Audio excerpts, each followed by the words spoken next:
वो table learn किया? Placenta versus marsupial learn किया? क्वेश्चन पूछो उसके ऊपर फिर।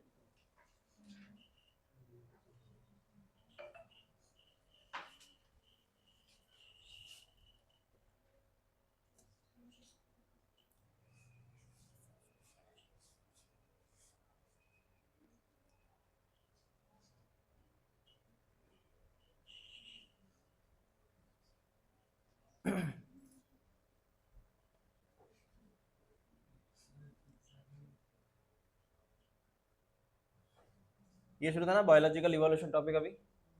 हाँ, शुरू किया था कि हमने नहीं शुरू किया था? नहीं किया था ना? हाँ, ठीक है, सुन लो।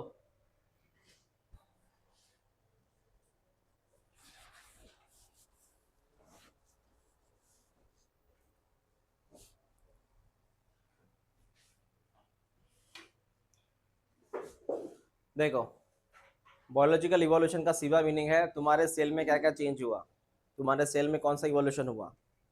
हाँ,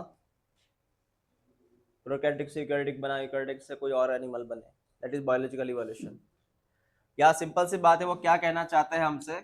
ये कहना चाहते हैं कि इवोल्यूशन जो हुआ था वो कौन से इससे हुआ था, और ये स्टेटमेंट दिया डार्विन ने, बराबर है। और इसमें वो ये बोलना चाहते हैं सबसे पहले अर्थ के ऊपर जो आया वो सेलुलर लाइफ आया। कौन सी लाइफ आई? With with different chemical reaction, with different chemical, मतलब एक सेल है जिसके भीतर अलग अलग तरह की रिएक्शन हो रही है, प्रोटीन्स की, कार्ब की, फैट की, लिपिड्स, वो जो भी है वो। तो एक सेल है जिसके अंदर अलग अलग रिएक्शन हो रही है, और इस सेल का हो रहा है इवोल्यूशन। क्या हो रहा है? समझ में आया मैंने क्या बोला? इतनी लाइन आईएमपी नहीं है, ठीक है।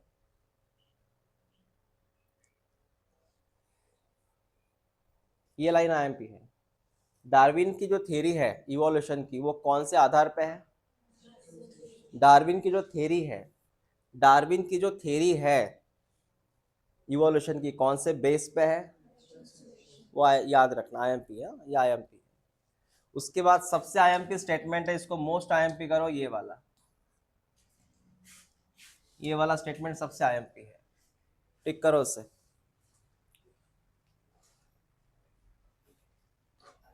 प्रयास एनसीईआरटी कहाँ है? हम्म, भाई हम ये पढ़ रहे हैं तो वो साथ में रखना चाहिए एनसीईआरटी। कल टेस्ट करने दिली तू? अकोला, नागपुर। ये लाइन टिक किया आपने? देखो इस लाइन का मीनिंग क्या है, इस लाइन का मीनिंग के समझो क्या है। देख बेटा, ये बात कर रहे हैं न्यू स्पीसीज के बारे में, नया स्पीसीज, नया स्पीसीज। अब वो बता रहे हैं नया स्पीसीज, आप नया स्पीसीज किसका बनता है? न्यू स्पीसीज किसका बनता है? न्यू स्पीसीज का मतलब है स्पेसिएशन। ये नया स्पीसीज किसका जल्दी बनेगा? जिसका लाइफ कम होगा, जिसका लाइफ कम होगा, जिसका लाइफ साइकिल कम होता है, उसमें जल्दी नया स्पीसीज आता है। सर कैसे, क्या? एग्जाम्पल लेते हैं बैक्टीरिया, और दूसरा एग्जाम्पल लेते हैं जो एनसीईआरटी में, वो मछली, फिश। जल्दी कौन रेप्लिकेट होता है? इस किसके जल्दी बच्चे बन जाते हैं? Hardly 20 minute. पता है तुझे एक से दो बैक्टीरिया बनने में कितना समय? मतलब जितना जल्दी वो डॉटर बनेगा उतना रिजल्ट जल्दी आता है, और उतना नया स्पीसीज जल्दी बनता है। रहा सवाल मछली का, तो मछली की लाइफ ज़्यादा है, वो मरेगी कब, उसके बच्चे बनेंगे कब, इस बच्चों के बच्चे बनेंगे कब, मतलब इसके लिए समय देखना पड़ता है, लॉन्ग टर्म।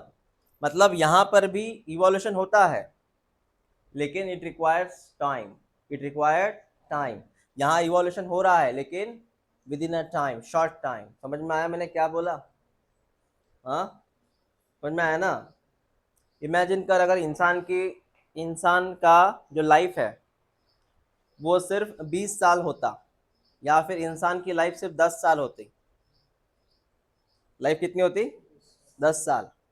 10 साल इसकी सिर्फ लाइफ है और तुरंत उसके बच्चे बनते, फिर वापस 10 साल, तो हमारा इवोल्यूशन बहुत अर्ली हो जाता। समझ रहे बातों को? हमारा इवोल्यूशन अर्ली हो जाता क्योंकि हमारा लाइफ स्पैन कैसा था? कम। लेकिन अगर हमारा लाइफ स्पैन कितना है? 90 साल, 80 साल, जो भी है, तो चेंज होने में देर लग रही है क्योंकि आपका लाइफ ज़्यादा है as compare to bacteria and fish. बताओ किसकी लाइफ साइकिल कम है? तो किसमें जल्दी इवोल्यूशन होगा? किसमें जल्दी नया स्पीसीज आएगा? समझ रहे बात को? हाँ, ऐसा कंसेप्ट है बेटा, इसलिए मैंने बोला the rate of appearance of new form. New form का मतलब है न्यू स्पेसीज। न्यू स्पेसीज, ये न्यू स्पेसीज बनना ये किससे जुड़ा है? या फिर समझ में आया? ये स्टेटमेंट याद रखो अच्छे से, ठीक है? हाँ सर, क्लियर है। चलो नेक्स्ट एग्जाम्पल लिया है, एग्जाम्पल पढ़ते हैं अब इसका। एग्जाम्पल क्या लिखा है? देख बेटा एग्जाम्पल कैसा है इधर, तो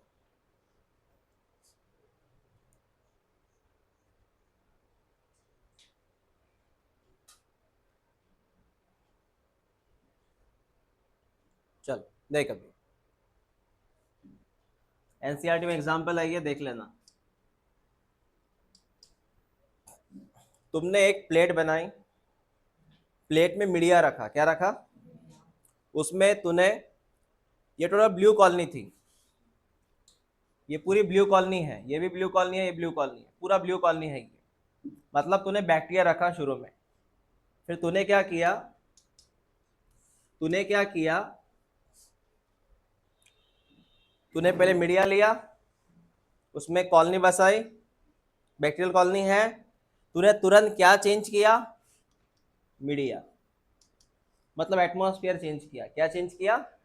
ये तुम ये फिलहाल यहाँ एटमॉस्फेयर में हो, डायरेक्ट जम्मू कश्मीर के एटमॉस्फेयर चले जाओ या यूरोप में चले जाओ, क्या चेंज हो रहा है? एटमॉस्फेयर।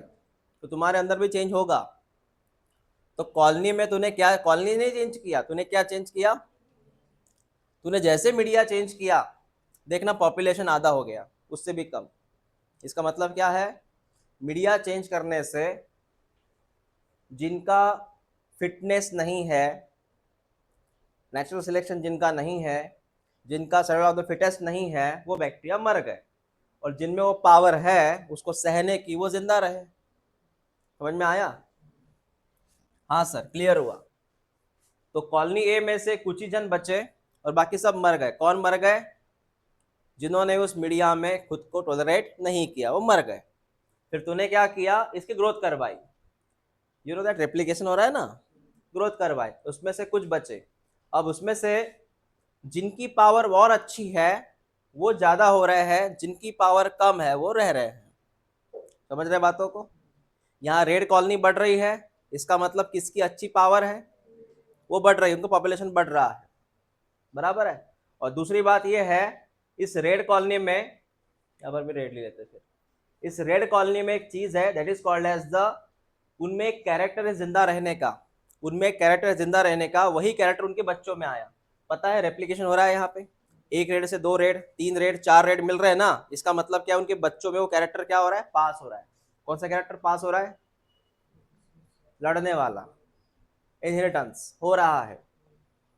इसलिए रेड कलर की जो कॉलोनी है वो बढ़ती जा रही है, बढ़ती जा रही है, क्योंकि वो कैरेक्टर पास हो रहा है बच्चों में। हो गया? उसके बाद में ये कॉलोनी और ये कॉलोनी, लास्ट में तो एक कॉलोनी का बी कॉलोनी, क्योंकि वो ए कॉलोनी थी। तो बी कॉलोनी में तो क्या दिख रहा है? मीडिया चेंज करने के बाद ऐसा फील हुआ कि एक कॉलोनी बढ़ती जा रही है, दूसरी कॉलोनी लिमिटेड है। इसका मीनिंग समझ में आया? That is formation of new species. क्या हुआ इधर?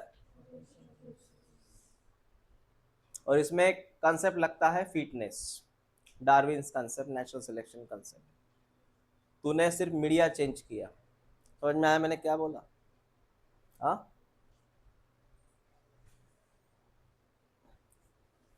हम एग्जांपल लेते हैं। जैसे यहाँ पे व्हाइट चींटी है, व्हाइट चींटी नहीं होती कभी। एक ब्लैक चींटी है और एक रेड चींटी है, ब्लैक चींटी रेड चींटी। तूने क्या किया, उनको कहीं और शिफ्ट किया, मतलब एनवायरनमेंट चेंज किया तूने, तो पता चला वहां पे जो ब्लैक कलर की चींटी है वो कम हो रही है और रेड कलर की चींटी ज्यादा हो रही है। पहले क्या था, ब्लैक कलर की चींटी ज्यादा थी, रेड कलर की चींटी कम थी। तूने क्या चेंज किया, तो कौन सी चींटी बढ़ रही है अभी? और ये ऐसे ही होता है, कुदरत में ऐसे ही होता है। तो कॉलोनी ए से कॉलोनी बी बनी, कॉलोनी ए में अलग स्पेसिस था, कॉलोनी बी में कुछ अलग स्पेसिस है। हाँ सर ठीक है, डायग्राम की जरूरत नहीं ना, समझ में आया ना कंसेप्ट? देखो बड़ा कहाँ है पैराग्राफ, ये है क्या कॉलोनी ए कॉलोनी बी? हाँ ठीक है। अब नेक्स्ट सुनो, मैंने जो आपको बोला था, ये जो एक्सपेरिमेंट हुआ ये बैक्टीरिया के साथ ठीक है, ये बैक्टीरिया के साथ एक्सपेरिमेंट ठीक है। तू अगर ये एक्सपेरिमेंट करेगा मछली के साथ, किसी और बर्ड के साथ, तो इमेजिन कर कितनी देर लगेंगी बी कॉलोनी बनने में, देर लगेंगी ना बेटा। फिर वही तो बात कर रहा है हमसे, ये क्या बात कर रहा है ये? तूने जो एक्सपेरिमेंट किया वो बैक्टीरिया के साथ था, लेकिन अगर तू एक्सपेरिमेंट करेगा फिश के साथ या फाउल, फाउल का मतलब होता है पोल्ट्री फार्म वाले बर्ड्स। What is foul? हाँ, पोल्ट्री फार्म जो बर्ड आते हैं ना उसको फाउल बोलते हैं। ओके, तो अगर ये एक्सपेरिमेंट करेगा तो उसमें क्या होगा, तूने अगर नया स्पीसीज देखना भी है, तुझे राह देखनी पड़ेगी कितने साल के लिए? मतलब बैक्टीरिया में नया कॉलोनी तुझे तुरंत मिल जाएगा, लेकिन तुझे मछली में अगर नई कॉलोनी देखनी है, तुझे राह देखनी पड़ेगी कितने सालों के लिए? Millions of year. समझा मैंने क्या बोला? तो आप साथ साथ आए और आप दोनों साथ हैं।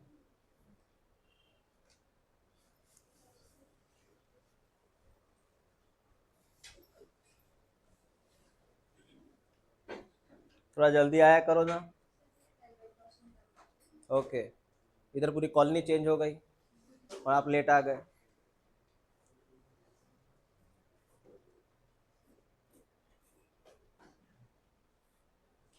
उस बार जल्दी आया करो, ऑटो नहीं आया।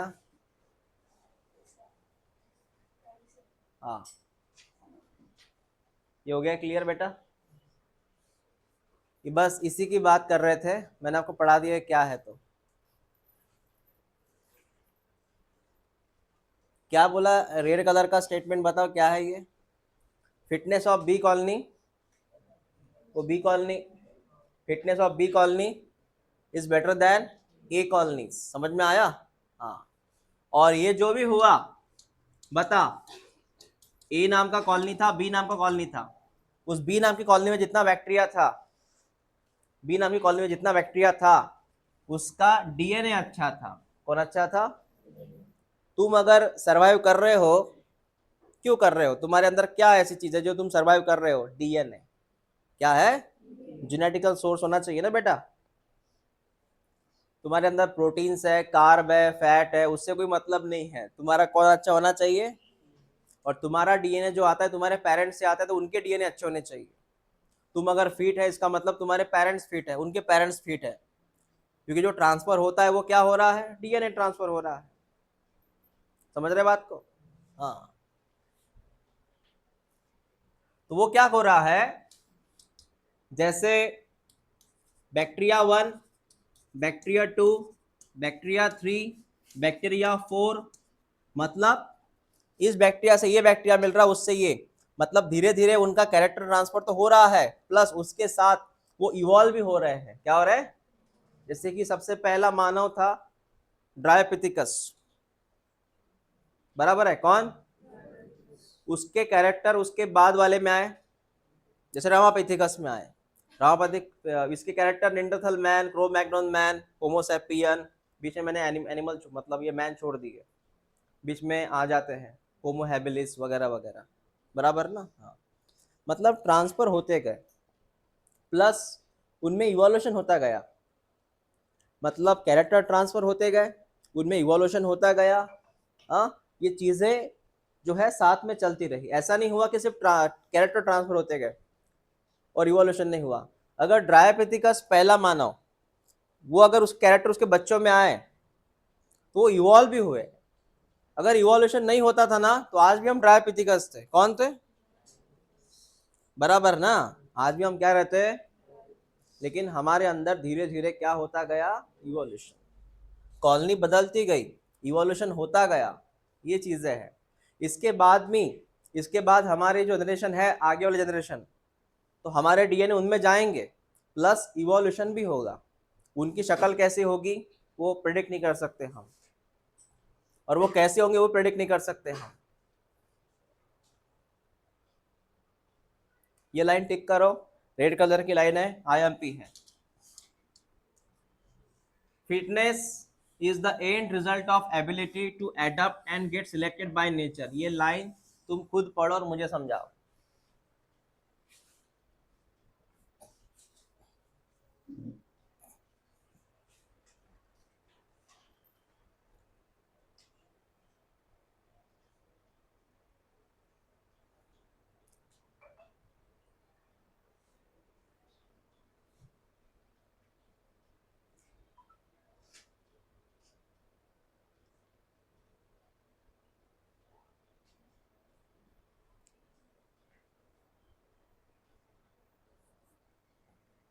क्या मीनिंग है? बोल गौरव।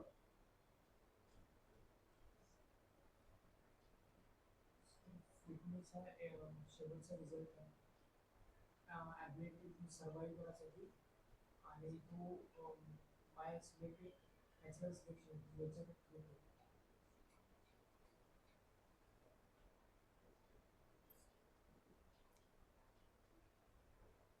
तुझे पता है नेचुरल सिलेक्शन और फिटनेस का रिलेशन है?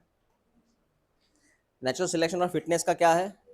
जो फिट है उसको कुदरत सिलेक्ट करती है, जो फिट है उसको कौन सिलेक्ट करती है? तो लिंक लगी।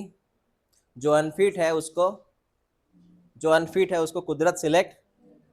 समझ रहे बातों को? क्लियर हुआ ना? तो जिसमें कैरेक्टर आया है कौन सा? फिटनेस। द फिटनेस कैरेक्टर जिसमें है, जिसके डीएनए फिटनेस है, हाँ, उसको किसने सिलेक्ट किया है? कुदरत ने। बराबर है। और दूसरी बात ऐसी है, तुमको इस नेचर में अगर जीना है, तुझे एडप्ट होना पड़ेगा। तुझे कुदरत में जीना है तो क्या होना पड़ेगा? पता है व्हाट इज एडप्ट होना? कैमल ने अगर खुद में एडेप्टेशन नहीं किया होता तो कैमल वो सर्वाइव कर पाता? कैक्टस ने अगर खुद में एडेप्टेशन नहीं किया तो क्या वो सर्वाइव कर पाता? समझ रहे बातों को? पता है वो दो बटरफ्लाई का एग्जांपल लिया था हमने, वो लास्ट में क्या रिजल्ट मिला था याद है तुझे? कौन सी बटरफ्लाई मर रही थी? व्हाइट वाली की ब्लैक वाली? समझ में आया ना? तो सिंपल सी बात है, खुद में एडेप्टेशन करना जरूरी है। अगर तूने नहीं किया तो तू इस कुदरत में नहीं रह पाएगा, क्योंकि एडेप्टेशन का सीधा रिलेशन तुम्हारी फिटनेस के साथ है, फिटनेस का रिलेशन नेचर के साथ है। एडेप्टेशन का रिजल्ट फिटनेस के साथ है, फिटनेस का रिजल्ट नेचर के साथ है। ये तीन शब्द याद रखो, adapt, fitness, nature. Adapt, fitness, nature. तूने अगर खुद में एडेप्टेशन किया, तूने अगर खुद में क्या किया तो रिजल्ट क्या आएगा? तो रिजल्ट क्या आएगा? अरे सिंपल सी बात है ना, fitness is the result of. तूने अगर पढ़ाई किया तो रिजल्ट क्या आएगा? तूने अगर पढ़ाई किया तो रिजल्ट क्या आएगा? अच्छे मार्क आएंगे ना बेटा। हाँ, इतना सोच रहे हो, कमाल है। और तुझे नीट क्या करेंगी? काय के लिए? एमबीबीएस के लिए। समझ में आया? तूने अगर अच्छा ही पढ़ाई किया, तुझे अच्छे मार्क्स आएंगे, तुझे अच्छे मार्क्स आएंगे तो तुझे नीट क्या करेंगी? एमबीबीएस के लिए। समझ में आया? हाँ, हाँ सर क्लियर है। और इसका मीनिंग समझाओ। एडेप्टिविटी एबिलिटी इज इनहेरिटेड, मतलब अगर मैंने खुद में एडेप्टेशन किया तो क्या वही एडेप्टेशन मेरे बच्चों में आएगा? Is it inherited? क्या ट्रांसफर होगा? होगा। ट्रांसफर हुआ तो ही वो बच्चा जिंदा रहेगा, ट्रांसफर नहीं हुआ तो वो बच्चा जिंदा नहीं रहेगा ना। हाँ सर, ठीक है, ये दो स्टेटमेंट टिक करो। डार्विन ने बोला था, बेटा ये आईएमपी कर, डार्विन के टू की कंसेप्ट है, ये थ्योरी ऑफ इवोल्यूशन के कंसेप्ट है दो। सर कौन सा? पहला है ब्रांचिंग डिसेंट, दूसरा है नेचुरल सिलेक्शन, दोनों को टिक कर। बोल, डार्विन के कितने टू की कंसेप्ट है? कौन कौन से? दूसरा तो हमने नेचुरल सिलेक्शन पढ़ लिया अब तक। क्या होता है ये ब्रांचिंग डिसेंट? क्या रहता है ब्रांचिंग डिसेंट? ये रहता है, तुम किसी को परिचय देते ना, परिचय की, जैसे कोई मेहमान तुम्हारे घर में आते हैं जिनको तुम्हारे खानदान के बारे में नहीं पता, तुम बताते हो ना ये हमारे अंकल है, मतलब हमारे जो पापा है इनके 3 भाई है, और ये देख रहे हैं ये जो छोटे अंकल है उनके बेटे हैं, हाँ उनकी ये बेटी है, जो हमारे बड़े अंकल है उनका ये बेटा है, हाँ ये 3 भाई है हमारे पापा को, ये हमारे ग्रैंडफादर है, उनके वो फादर है उधर बैठे हुए, ये हमारी बुआ है। तुम क्या बता रहे, पता है तुझे? तुम बता रहे हो तुम्हारी हिस्ट्री, और वो कौन से फॉर्म में है? नाम सुना है पेडिग्री? सुना नाम पेडिग्री? ब्रांचिंग बता रहे हो तो कि एक कॉमन सोर्स था, एक कॉमन सोर्स, इनके ये 3 बच्चे, इन बच्चों के बच्चे, उनके और 3 बच्चे, कौन किसका बच्चा? तो ये आता है पेडिग्री में। तो इसे क्या बोलते हैं अपन? इसको हिस्ट्री बोलेंगे, एंसेस्टर बोलेंगे, इसका सेकंड नाम होता है ब्रांचिंग डिसेंट। अब ये मैं यहाँ पे अप्लाई इसलिए करता हूँ कि जैसे हम मैमल्स है, हम आए हैं रेप्टाइल से, रेप्टाइल कहीं आया होगा हाँ एम्फीबिया से, एम्फीबिया कहीं से आया होगा फिश से, फिश, बराबर ना बेटा? तो क्या पढ़ रहा है? और हिस्ट्री पढ़ रहा है। समझ में आया? तो डार्विन ने बोला अगर आप इस तरह से पढ़ाई करते हो आपको समझ में आएगा कौन किससे बना है। जैसे मैं लास्ट टाइम बोला था we have common ancestor, we have, हाँ तो ऐसे 2 पॉइंट याद रखना। हाँ सर समझ में आया, ये लाइन आईएमपी करो। ये फिगर 7.7 7.8 कहाँ है? नहीं है? हाँ 7.8 वो यहाँ कैसे आ गई? लिखा है क्या कहीं वो फिगर लिखा है क्या उधर? नहीं ना, हाँ वो बीच में आ गया। चलो ठीक है, चलो next. Next, even before Darwin, before Darwin, after Darwin, before Darwin आता है एग्जाम में, after Darwin, before Darwin. Before Darwin एक महान साइंटिस्ट हुए थे, फ्रेंच से थे, इनका नाम क्या था? तुझे लैमार्क थ्योरी पता है ना, वो जिराफ की गर्दन, हाँ तो लैमार्क जी का इतना बोलना था, लैमार्क जी का इतना बोलना था कि जो इवोल्यूशन वाला कंसेप्ट है होता है वो इवोल्यूशन किसी ऑर्गन के यूज या डिसयूज होने से होता है, मतलब ऑर्गन का यूज हो रहा है कि नहीं हो रहा है उससे इवोल्यूशन होता है। मैं रिपीट करता हूं, लैमार्क का क्या बोलना था कि इवोल्यूशन कौन से आधार पे डिपेंड होता है? Use disuse of organ. Tick कर लेना इससे। अब वही वो बता रहे लैमार्क थ्योरी। चल लैमार्क थ्योरी की बात करते सर, लैमार्क थ्योरी की बात करते। लैमार्किज्म कहाँ गए ये साइंटिस्ट? यही तो थे, हाँ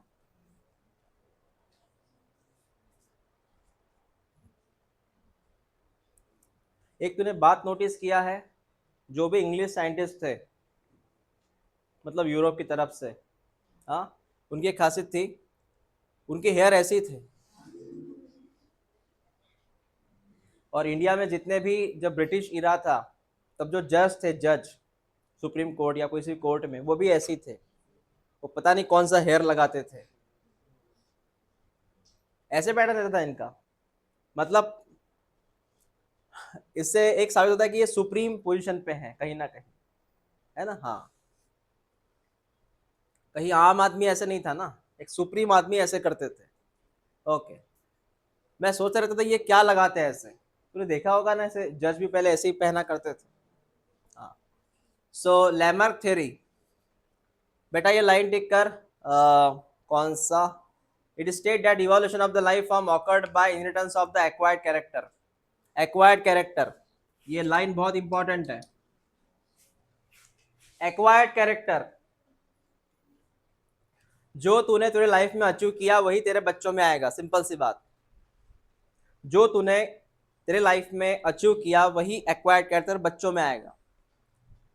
सपोज तूने बहुत मेमोरी बढ़ाई खुद की पढ़ाई कर करके, बहुत स्टडियस बच्चा है तू, है ना, तेरा ब्रेन बहुत सुपर पावर से भरा है, वही कैरेक्टर तेरे बच्चों में आएगा, ऐसा इनका बोलना है। तुमने अगर तुम्हारे जीवन में खुद की हाइट बढ़ा ली 6 फीट, कितनी बढ़ाई, या फिर तुम 7 फीट के हो गए, 7 फीट के अमिताभ बच्चन, तो वही कैरेक्टर तुम्हारे बच्चों में आएगा। हालांकि वो कैरेक्टर तुम्हारे जीन में नहीं है, लेकिन तुमने बोर्मिटा खा खा के, और क्या आता है, I am the Complan boy, हाँ, कॉम्प्लेन पी पी के, है ना, वो लटक लटक के तूने हाइट बढ़ाई, तूने कैरेक्टर रिसीव किया ना, क्या वो तुम्हारे बच्चों में आएगा, नेक्स्ट जनरेशन में आएगा, हाँ या ना, हाँ या ना, हाँ, नहीं आएगा। ये तुम आज बता रहे हो, लेकिन लेमार्क जी वही बता रहे हैं ना बेटा, जो तुमने अचीव किया लाइफ में वो तुम्हारे बच्चों में आएगा, यही लेमार्क बोल रहे थे ना। हाँ, उन्होंने एग्जाम्पल लिया बेस्ट एक्स, कौन सा एग्जाम्पल है, जिराफ का एग्जाम्पल लिया था। तो इनका ये बोलना था evolution by use of organ और डिसयूज। जैसे एग्जाम्पल, सर ये पहले यूज का हम बताते हैं क्या है। जो जिराफ होते थे वो उनका जो खाने का तरीका है वो लंबी गर्दन करते थे खाने के लिए, क्योंकि वो पेड़ जो थे पहले जिम्नोस्पर्म वगैरह वो ऊंचे थे ऐसे, तो वो पेड़ पत्ती खाने के लिए है ना, वो गर्दन को लंबा करते थे। तो गर्दन लंबी कर करके, गर्दन को लंबा कर करके उनमें वो कैरेक्टर आ गया, और उनके बच्चों में वही कैरेक्टर आया, कौन सा, लॉन्ग नेक, ऐसा बात कर रहे हैं वो, क्योंकि वो गर्दन का यूज करते इसलिए। तो यूज ऑफ ऑर्गन समझ में आया, ये क्या था। दूसरा ये, अगर आप उस ऑर्गन का यूज नहीं करते हो तो, जैसे कि सांप था, पैरों का यूज नहीं करता था, पैर ही गायब हो गए उसके। सांप को पैर दिखते हैं अभी नहीं, अगर दिखता होगा तो चिपक लिए वो सांप को पैर दिखते हैं अभी, क्योंकि वो यूज ही नहीं करता था। हाँ हाँ, तो ये क्या कंसेप्ट बता रहे, पता नहीं अभी के साइंटिस्ट कैसे मानेंगे इन चीज को। हाँ, मैं एक बात से एग्री हूँ, कौन से बात से, अगर आप अपने दिमाग का यूज नहीं करेंगे तो कहीं ना कहीं खो जाएगा। अगर आप अपने दिमाग का यूज नहीं करते, आपके पास दिमाग है, अगर यूज नहीं करते हैं तो कहीं ना कहीं खो जाएगा वो। हाँ, तो जिराफ की कहानी आपके सामने, और ये सांप था, उसको पहले लेग्स थे ऐसे,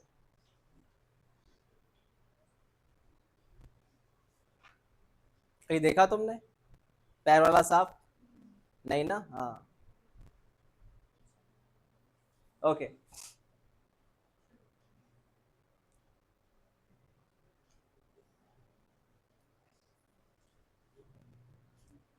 तो ये पेड़ खाने के लिए जिराफ ने अपनी गर्दन लंबी की और वही कैरेक्टर उसके बच्चों में आ गया, इनका ये बोलना है।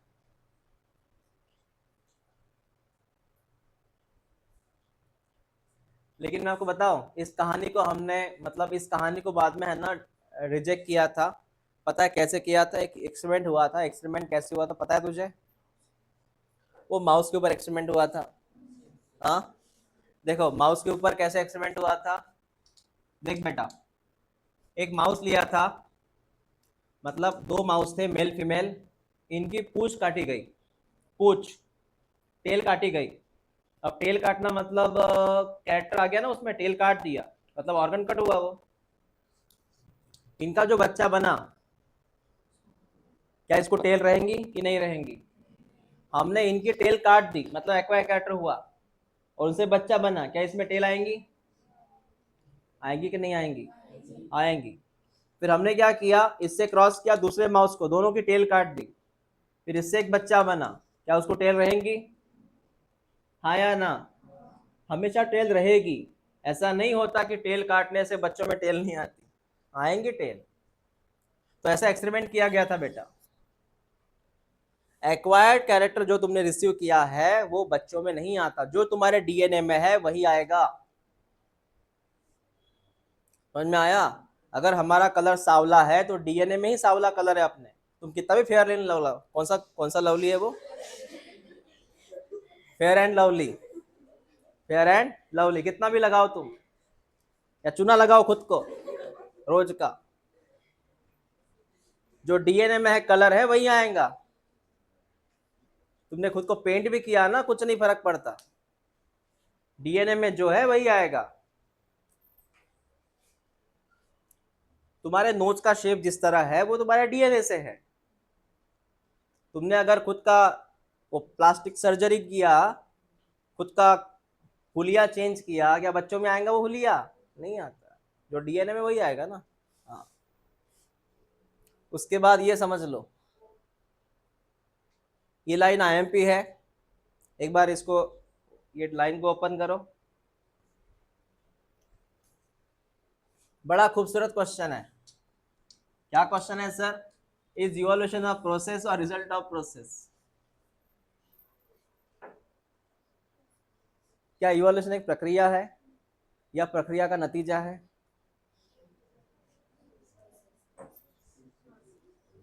इवोल्यूशन एक प्रोसेस है या प्रोसेस का रिजल्ट है? प्रोसेस है। ठीक है, देखते हैं आगे क्या बता रही है। वी डिस्क्राइब इवोल्यूशन कौन है? प्रोसेस। वी डिस्क्राइब इवोल्यूशन कौन है? लेकिन आगे वाला स्टेटमेंट देख बेटा, आगे वाला स्टेटमेंट देख।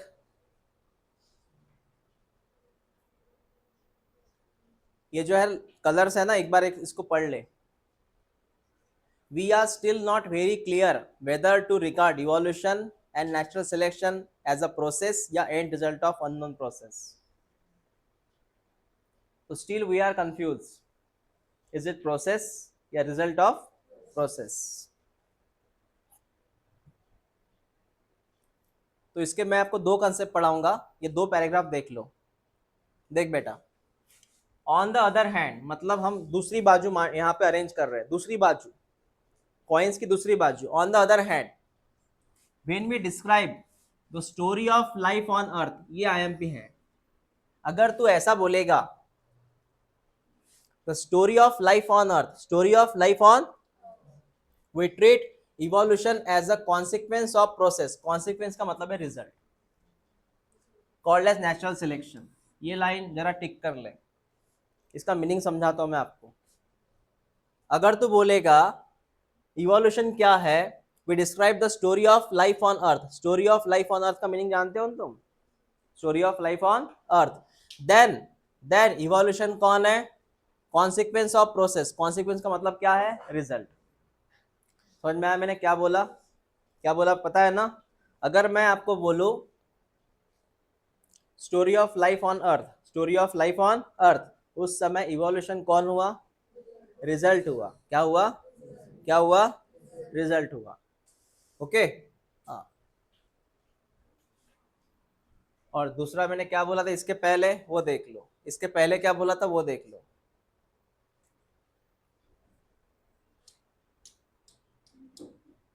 is only the success story of, एक मिनट,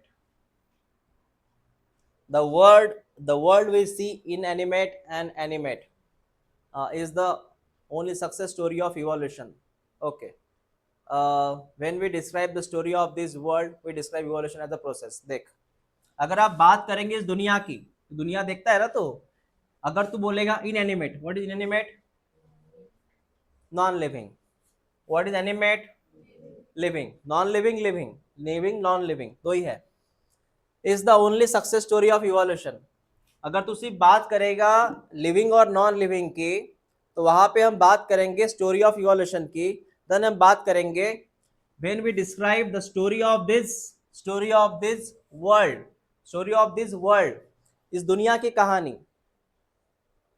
बस इतना स्टेटमेंट याद रख, story of world, story of, उस समय हम क्या बोलेंगे? दोनों में फर्क जान ले, बस मैं इतना ही टिक करूंगा। स्टोरी ऑफ दिस वर्ल्ड, उस समय इवोल्यूशन क्या हुआ, समझ में मैंने क्या बोला तो। और इसके विपरीत उसका दूसरा साइड क्या है, उसका दूसरा साइड क्या है, सुन ले उसका दूसरा साइड क्या है। व्हेन वी ट्रीट इवोल्यूशन, एक मिनट ये इधर है, बट व्हेन वी डिस्क्राइब, उस समय इवोल्यूशन क्या है, कॉन्सिक्वेंस ऑफ प्रोसेस, मतलब रिजल्ट है। इवोल्यूशन क्या है, रिजल्ट है। बात समझ में आ गई मैंने क्या बोला। सिर्फ दुनिया की बात करेगा तू, वर्ल्ड की बात करेगा तो इवोल्यूशन क्या है, प्रोसेस। लेकिन तू बात करेगा कि life on earth, story of life on अर्थ की बात करेगा तो दुनिया, ये क्या है, इवोल्यूशन क्या है, रिजल्ट है। हाँ, इसलिए एक ही कॉइन्स को दो साइड्स है, एक ही कॉइन को दो साइड्स है, ऐसा पर्टिकुलर बोल नहीं सकता, दोनों साइड से बात करने का पड़ेगा तुझे। इसीलिए उन्होंने क्या बोला, नॉट क्लियर का मीनिंग जानते हो, अब ऐसे भी बोल सकते हो, ऐसे बोल सकते हो, दो नाम, दो जगह से आप इसको नाम दे सकते हो।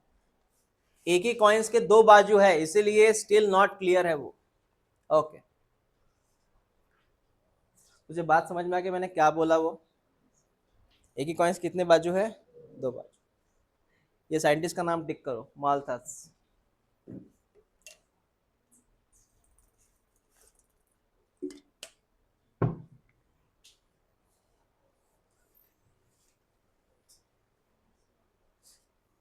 उस समय एक महान साइंटिस्ट हो गए थे जिन्होंने पॉपुलेशन के ऊपर पढ़ाई किया था, और साइंटिस्ट का नाम है माल्थस, थॉमस माल्थस।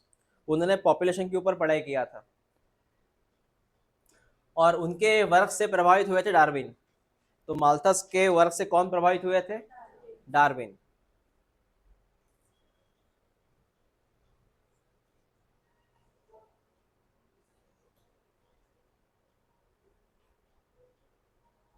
अब देख बेटा उन्होंने क्या क्या बोला था, माल्थस ने क्या बोला था, कुछ चीजें उन्होंने एक्सप्लेन किया था। देख, अगर तुम्हारे पास रिसोर्सेस लिमिटेड है, खाना, जमीन अगर लिमिटेड है, तुम्हारा पॉपुलेशन हमेशा क्या रहेगा, इन साइज। कब रहेगा, जब क्या रहेंगे, ये लाइन याद रखना, कॉमा में है तो ANR में आ सकता है ये, या स्टेटमेंट में आ सकता है। जब रिसोर्सेस कैसे है तो पॉपुलेशन कैसे रहेगा। सिर्फ एक्सेप्शन केस क्या है, एक्सेप्शन है सीजनल फ्लक्चुएशन। सीजनल का मतलब होता है उस, जब उसका सीजन रहता है तब, जब उस एनिमल का सीजन रहेगा, प्लांट का सीजन रहेगा, तो मैं तब की बात नहीं कर रहा हूँ। सीजन के वक्त वो रहता है अनलिमिटेड। जैसे जंगल में एनिमल ब्रीडिंग कब करते हैं, जब जंगल हरा भरा हो, बारिश का मौसम है, ढेर सारा खाने के लिए है, तब जाके एनिमल ब्रीडिंग करते हैं।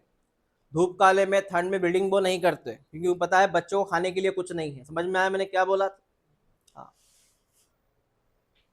उसके बाद में the member of population are vary in characteristics, in fact no two individual are, ये लाइन जरा टिक कर लेना। दो व्यक्ति समान नहीं हो सकते, सिर्फ जुड़वा छोड़ के, ट्विन छोड़ के, दो व्यक्ति समान नहीं हो सकते, दो व्यक्ति अलग अलग है। चाहे इंसान की बात कर ले या इंसान क्या कोई एनिमल की बात कर ले, कंपेयर में दो व्यक्ति क्या है, अलाइक है, मतलब समान नहीं है। Even though they look superficially similar, भले आप ऊपर ऊपर से सेम दिख रहे हो, ऊपर ऊपर से आप सेम दिख रहे हो, लेकिन most of the variations are unrelated. मतलब भले तुम ऊपर ऊपर से सिमिलर दिख रहे हो, लेकिन तुम्हारे अंदर वेरिएशंस है, और वो वेरिएशन क्या होते हैं, ट्रांसफर होते हैं। मतलब सिंपल सी बात है बेटा, दो व्यक्ति समान नहीं है। तुम्हारा कितना % DNA मिलता है एक मिक्स से, हाँ, ये लाइन टिक करो, ये लाइन ओपन करो।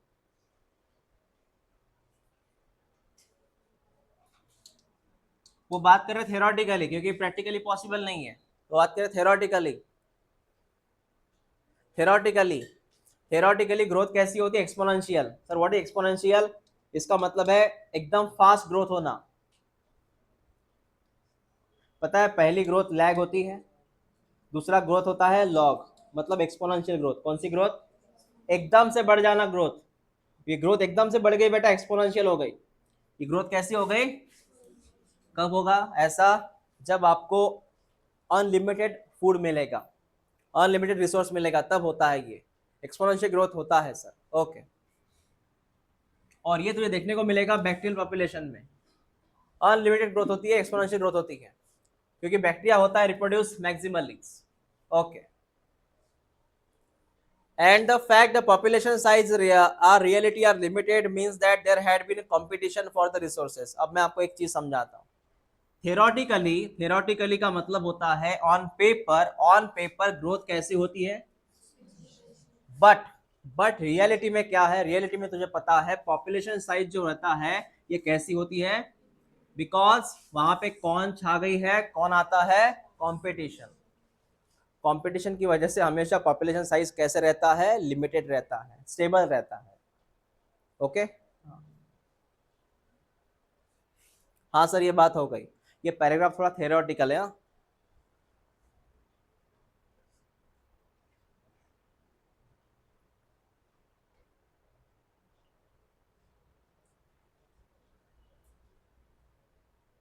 इसमें एक ही स्टेटमेंट आईएमपी है, ये वाला।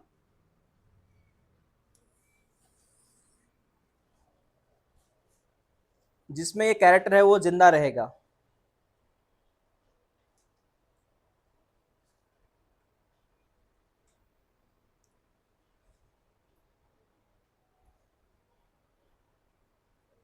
देखो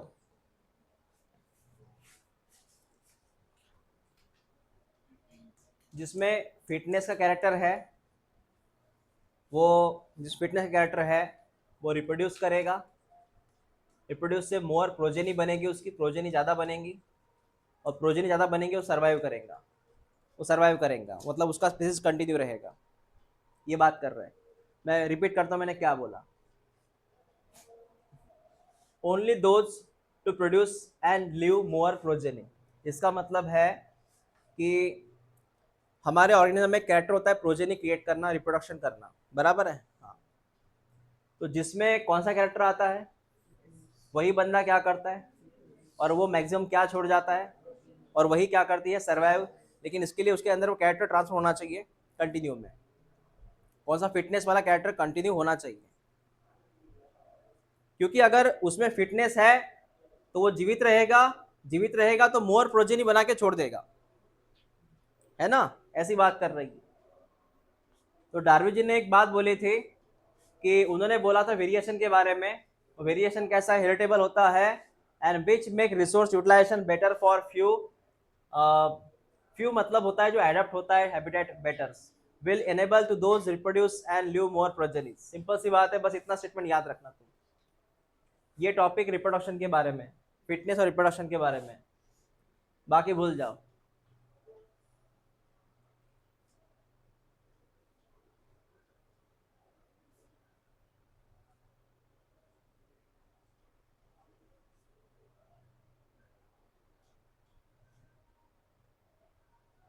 ओके, हो गया पैराग्राफ वो, टॉपिक क्या था वो। तो इसके पहले जो पैराग्राफ हो उसका क्या, ये सिंपल है बेटा, ये period of times the for many generation survival, वही बोला मैंने आपको, जो सर्वाइव करेगा प्रोजेनी बनाएगा, सर्वाइव करेगा प्रोजेनी बनाएगा।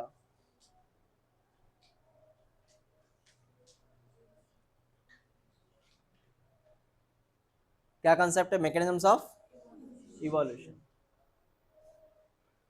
टॉपिक 7.5 तक हुए क्या हमारे, हाँ, एक बार देख तो लो कौन कौन से, सिर्फ हेडलाइन पढ़ो क्या क्या हुआ। 7.1 क्या था,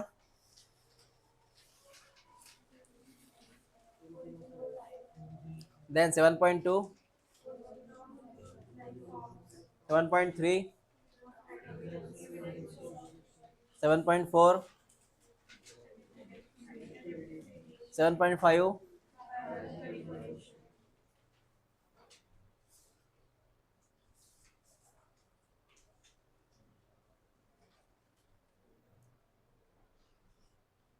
चलो 7.6 छोटा सा है, पढ़ लेते हैं, फिनिश करते हैं इसको आज।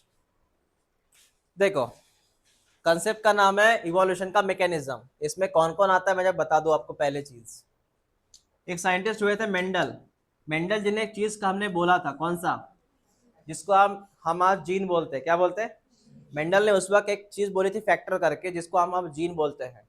तुझे पता है फैक्टर मतलब जीन, और जीन का असर काय पे होता है? What is phenotype? External character, seed colour, seed shape, बराबर ना? हाँ। तो सर उस जमाने में मेंडल ने बहुत सारा एक्सपेरिमेंट किया था, मेंडल ने फैक्टर के बारे में बताया था, और फैक्टर का सीधा असर काय पे होता है? लेकिन क्या होता है, मेंडल इतने फेमस नहीं थे उस वक्त, मेंडल इतने फेमस नहीं थे उस समय। कोई फेमस था तो डार्विन थे। कौन थे? फेमस मेंडल नहीं थे उस समय, फेमस डार्विन थे। और डार्विन फेमस होने की वजह से सबकी नजर डार्विन पे थी, वो क्या कर रहे हैं। और इवन दो डार्विन जो थे, इन्होंने भी इग्नोर किया था मेंडल के वर्क को। डार्विन ने इग्नोर किया था मेंडल के वर्क को, क्योंकि पब्लिश ही नहीं हुआ था बराबर वो। क्या बोला? Darwin either ignore this observation और केप्ट साइलेंस। उनको पता था ये खामोश रहे, या फिर उनको पता नहीं था। दो घटनाएं हो सकती है। हाँ हाँ। But in the first decade of 28th century, first decade of 28th century क्या हुआ था देख लो। एक साइंटिस्ट का नाम टिक कर बेटा, इनका नाम था ह्यूगो डी वेराइज। इनका नाम टिक कर, इनका नाम टिक कर।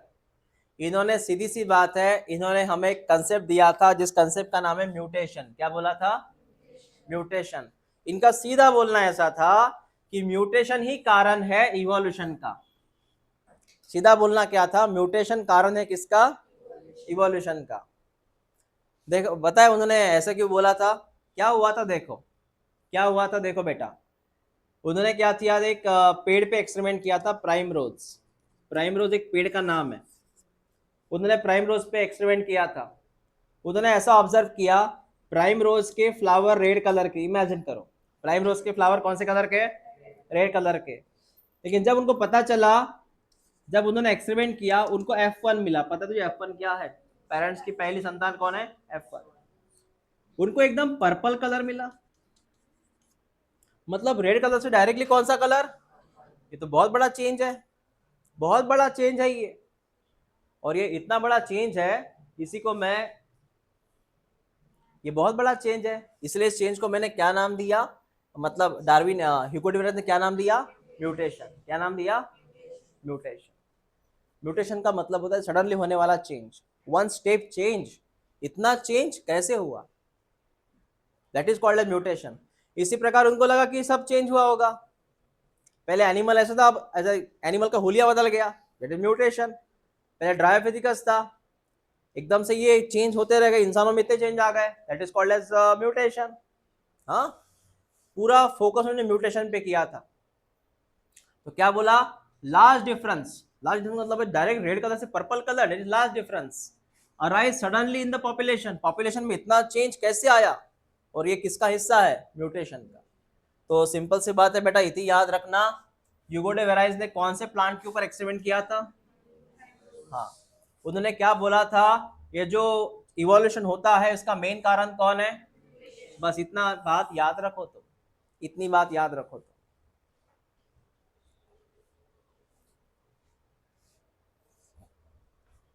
ठीक है, ओके।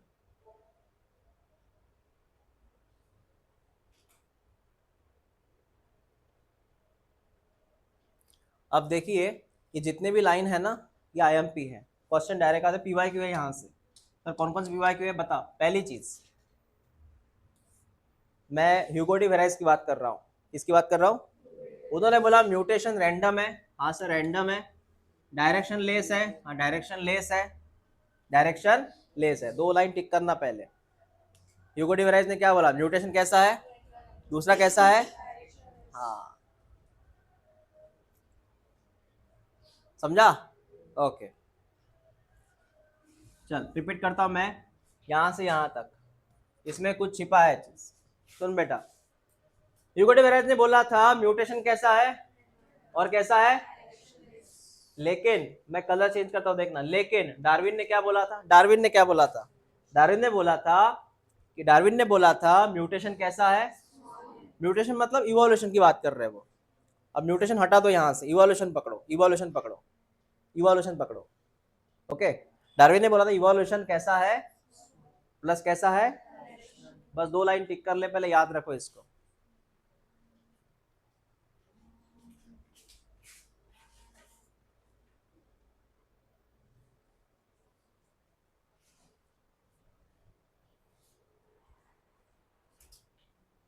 ये लाइन टिक किया तुमने। उसके बाद दोनों कंपेयर, चलो फाइट शुरू है दोनों का। कौन दोनों, ह्यूगो डी वेराइज और डार्विन। डार्विन के हिसाब से, डार्विन के हिसाब से इवोल्यूशन कैसा है, ग्रेजुअल। कैसा है, ग्रेजुअल है। कैसा है, और ह्यूगो डी वेराइज के हिसाब से, ह्यूगो डी वेराइज के हिसाब से वहां पे while D varies believe that mutation cause the speciation. Speciation का मतलब है नया species. What is speciation, Hugo de varies ने बोला था कि म्यूटेशन की वजह से नया स्पीसीज बनता है। ह्यूगो डी वेराइज ने बोला था नए दो बनता है स्पेसिएशन, उसका मेन कारण कौन है, म्यूटेशन। कौन है, एक काम कर, व्हाट इज स्पेसिएशन बता, न्यू स्पीसीज फॉर्मेशन। और उसको उन्होंने और एक चीज नाम दिया था, म्यूटेशन को उन्होंने बोला था सॉल्टेशन। क्या बोला था, सॉल्टेशन का मतलब ये होता है विद इन अ टाइम एकदम रिजल्ट चेंज होना। पहले फ्लावर कौन से कलर के थे, रेड कलर के थे, एकदम से क्या बन गए, पर्पल। क्या हुआ, एकदम से बदलाव हुआ। तुमको अगर एग्जाम में, अभी तुमको अगर एकदम मार्क्स आ रहे हैं तुमको बायो में 36, कितने आ रहे हैं, और नीट के एग्जाम में डायरेक्ट 360 आ गए, आपको नहीं लगता है एक बहुत बड़ा चेंज हुआ ये, 30 डायरेक्ट 360, कौन सा चेंज हुआ ये, ऐसा होगा क्या, इज इट पॉसिबल 30 डायरेक्ट 360 आएगा, हाँ। Single stage large mutation, study in population genetics later brought to our, okay ठीक है, हो गया बेटा, ये इतना ही था ना।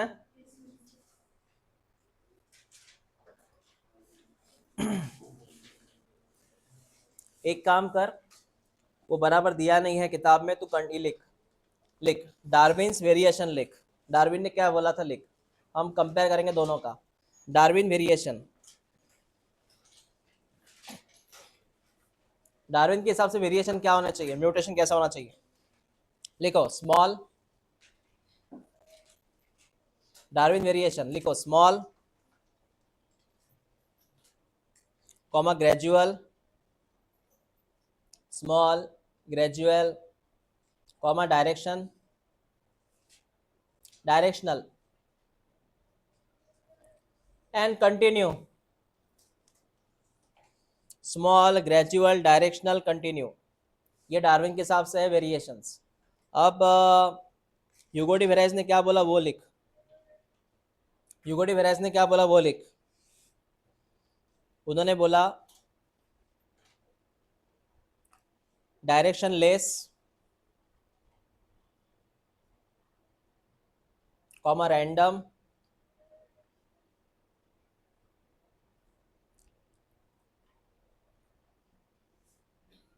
Discontinue, direction less random discontinue, fast fast and saltation. Saltation पता है ना, सॉल्टेशन, हाँ ये याद रखना बेटा, ठीक है।